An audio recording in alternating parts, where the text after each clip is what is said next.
तिथून येत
स्वस्ति नो बृहस्पतिर्दधातु हरिः ॐ हिरण्यवर्णां हरिणीं सुवर्णरजस्रजां चन्द्रां हिरण्मयीं लक्ष्मीं जातवेदो आवह ताम् आवह जातवेदो लक्ष्मीमनपगामिनीं यस्यां हिरण्यं विन्देयं गावश्वं पुरुषानहम् अश्वपूर्वां रथमध्यां हस्तिनाथ प्रबोधिनीं श्रियं देवीं उपरे शिर्मा देवी जुषतां तां सुस्मितां हिरण्यप्राकारां आर्द्रां ज्वलन्तीं तृप्तां तर्पय तस्य फलानि तपसा नुदन्तु मायान्तराया च बाह्या अलक्ष्मीः उपैतु मा देव सख कीर्तिश्च मणिनासः प्रादुर्भूतो सुराष्ट्रेऽस्मिन् कीर्तिं वृद्धिं ददातु मे शुद्धिपासामलां ज्येष्ठां गवावर्ती ठेव नाशयाम्यहम् अभूतिमसमृद्धिं च सर्वान् निर्गुणमे गृहात् गन्धद्वारा दुरादर्शां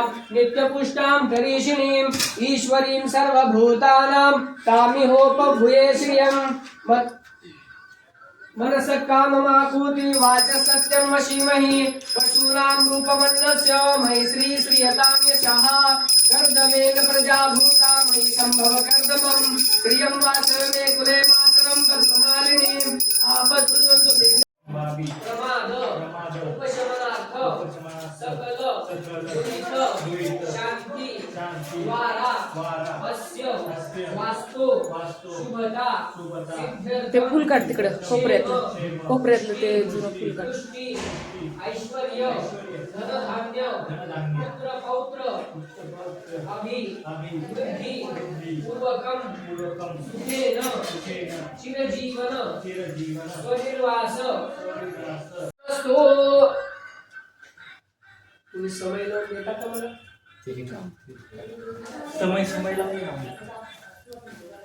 शुभच्या वरती आणि शुभच्या वरती श्रीच्या आजूबाजूला हिरण्यवर्णां हरिणीं सुवर्णरजस्रजां चन्द्रां हिरण्मयीं लक्ष्मीं जातवेदो आवहामः लक्ष्मीच्या विद्महे विष्णुपत्नीच्या धीमहि तन्नो लक्ष्मी प्रचोदयात्. एक इकडं. हा बरोबर. चला रत्न अर्पण करणार आहे.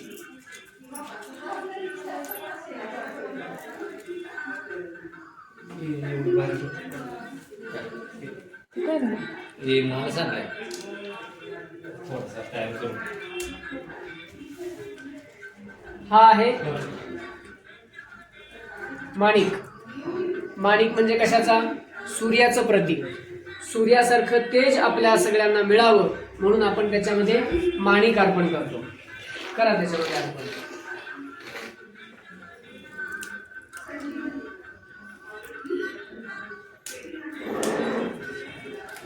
हा मोती. मोती कशाचं प्रतीक आहे? चंद्राचं प्रतीक आहे, शीतलतेचं प्रतीक आहे.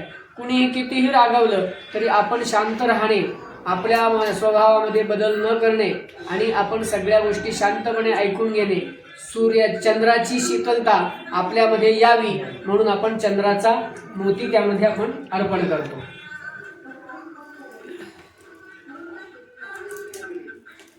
हा पुष्कराज.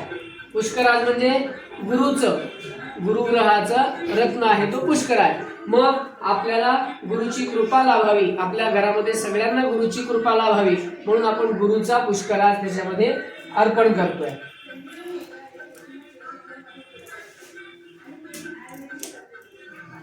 हा हिरा. हिरा हे शुक्राचं रत्न आहे. शुक्र काय करतो? शुक्र तुम्हाला लक्झरी लाईफ देतो. घर दार गाडी बंगला सोनं नाणं चांदी. आलं लक्षात? हे सगळं जे वैभव आहे हे सगळं फक्त शुक्र देतो. म्हणून शुक्राची आपल्यावरती कृपा लाभावी म्हणून आपण शुक्राचं रत्न त्यामध्ये अर्पण करतो.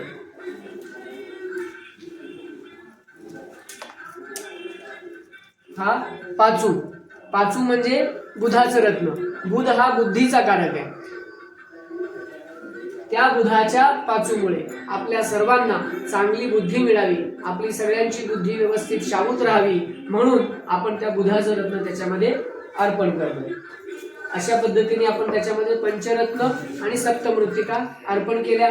वास्तुपुरुषाची प्रतिमा आपण पालखी घातली आणि पालखी घालून त्याच्या हातामध्ये तो सुवर्ण. जाऊ ते काढा. झालं ते काढा.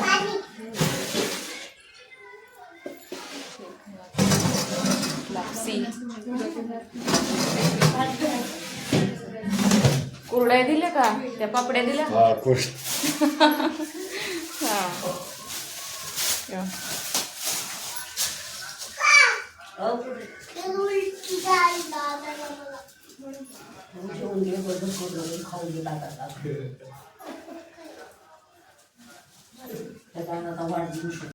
जेवण कसं झाले? ताई एकच नंबर ना? आवडलं ना जेवण? मस्त. कसं झालंय जेवण? एक नंबर म्हणा की. राणी किचनचं एक नंबर जेवण. राणी किचन डिश मध्ये भरपूर छान छान पदार्थ असतात. काय ना? मस्त. जेवण सगळं छान झालं. काय ना? सगळ्यांनी याचा मेकअप वगैरे ते पण टाकायचं. ऍड करायला त्यांनी केलं ना. ओपनिंग झाले म्हणलं.